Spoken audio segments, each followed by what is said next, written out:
নির্বাচনে মনে হচ্ছে আমাদের বক্তব্য আমরা স্পষ্ট করেছি যে বিজেপি বিরোধী ওখানে প্রধান শক্তি রয়েছে আম আদমি পার্টি।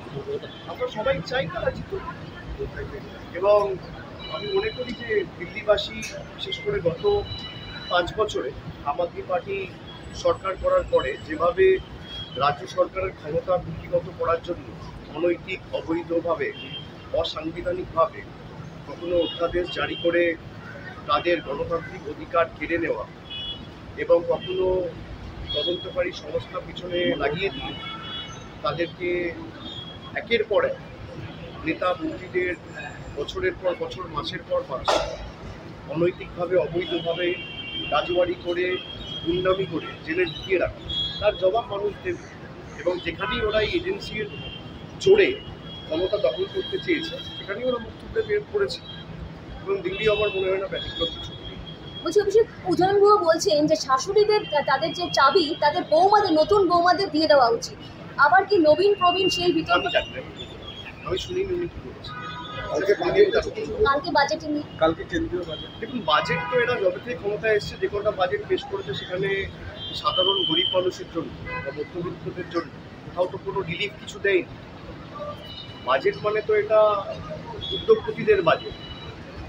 গত 10 বছরে বড়লোক আরো বড়লোক হয়েছে, ধনীরা আরো ধনী হয়েছে, গরিব আরো গরিব হয়েছে। বাজেট নিয়ে আমার কোনো আশা নেই এই সরকার যতদিন আছে। এরা সাধারণ মানুষ, খেটে খাওয়া মানুষ, গরিব, কৃষক, শ্রমিক, এসসি, এসটি, ওবিসি, তফসিলি জাতি, উপজাতি, ছাত্র, যুব, কারোর জন্য কিছু করবে। এমনকি কালো কৃষি আইন এনে 700 জন কৃষক মারা গেছে এদের কারণে। এদের আমলে নোটবন্দি থেকে জিএসটি কি হয়, জনবিরোধী সরকারের থেকে আশা করা। ক্যালেন্ডার বিতর্ক নিয়ে কিছু বলবেন? ক্যালেন্ডার বিতর্ক নিয়ে কি আমি জানি না কিছু। কি হয়েছে? ছবি যে চেঞ্জ, মানে প্রথম ছবি এসেছিল আপনার ছবি ছিল, দেখুন, তারপরে দিদির ছবি আসলো। দুটোতেই দিদির ছবি ছিল। কোনো সংবাদ মাধ্যমে আমি শুনেছি একটা খবর করেছে, সেটা আমার মনে হয় ঠিক নয়। একটা ক্যালেন্ডার হয়েছিল যেটা শুধুমাত্র ডায়মন্ড হারবারে দেওয়া হয়েছিল, আর একটা ক্যালেন্ডার হয়েছিল যেটা পার্টি থেকে বিতরণের জন্য বলা হয়েছে। পরবর্তীকালে আমি শুনেছি ছবি পছন্দ হয়নি, তার সিদ্ধান্ত শুধু ধর তিনি যা বলবেন, বিতর্কের তো কিছু নেই। বৈঠক কি করবেন যাচ্ছেন? আমি জানি কোনো আলোচনা করি, যে আলোচনা হয় নিশ্চয়ই আপনারা জানতে পারবেন।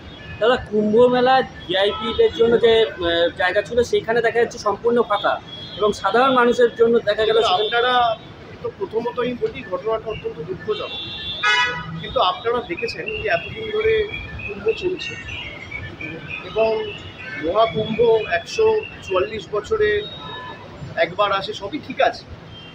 এত মানুষ যখন যাবে একটা মিনিমাম ব্যবস্থাপনা প্রস্তুতি তো দরকার।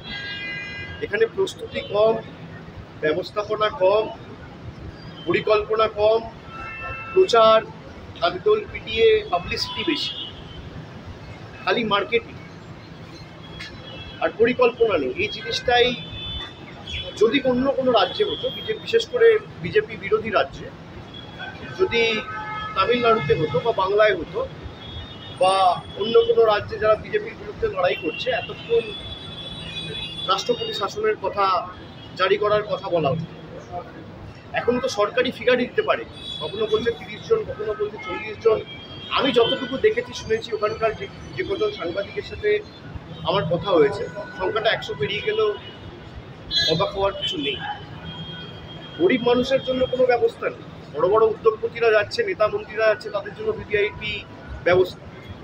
দুঃখের তো, সবার সে অধিকার রয়েছে। গরিব মানুষ, বয়স্ক মানুষ যারা 70 বছর, 75 বছর, 80 বছর, এমনকি 90 বছরের বয়োজ্যেষ্ঠ লোকেরা একবার কুম্ভে যাচ্ছে যে আমরা স্নান করব, তাদের জীবদ্দশায় একবার এই সুযোগ পাচ্ছে। তাদের জন্য কোনো ব্যবস্থা নেই। বড় উদ্যোগপতি যারা যাচ্ছেন তাদের জন্য ব্যবস্থা রয়েছে, পুলিশ তাদেরকে খাতির করে গিয়ে নিয়ে যাচ্ছে, প্রশাসন তাদের পাশে রয়েছে, গরিব মানুষের পাশে নেই। সুতরাং প্রচার বেশি আর প্রস্তুতি কম হলে যা হয়, দুর্ভাগ্যজনক, বেদনাদায়ক। আমি আশা করব এই ঘটনাগুলোর থেকে এরা শিক্ষা নেবে, কিন্তু বিজেপি কোনো ঘটনা থেকে শিক্ষা নেয়। এরা ভাবে যে আমরা দেশটাকে কিনে রেখেছি, আর সংবাদ মাধ্যম তো এদের হাতের পুতুল। যা বলবো তাই চলবে।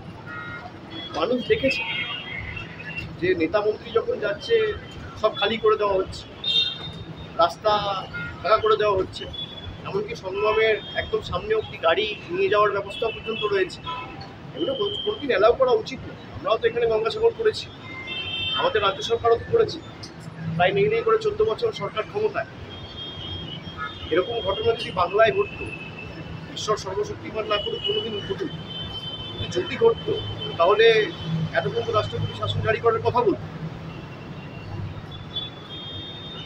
আমার বলার কিছু নেই, মানুষ দেখছে। দিল্লির মাসনাদে কি আবার কেজরিওয়াল? বলেছিলাম দেখা যাক। দেখুন, আমি তো দিল্লির ভোটার না। আমরা চাই খালি দিল্লি বলে নয়, যেখানে বিজেপির বিরুদ্ধে যারা সর্বশক্তি প্রয়োগ করে লড়াই করছে তারা জিতুক, তারা শক্তিশালী হোক। আমরা তো ইন্ডিয়া জোট হওয়ার প্রথম দিন থেকে এই কথাটাই বলে এসেছি, আজও কোনো ব্যতিক্রম নয়। Thank you. Thank you.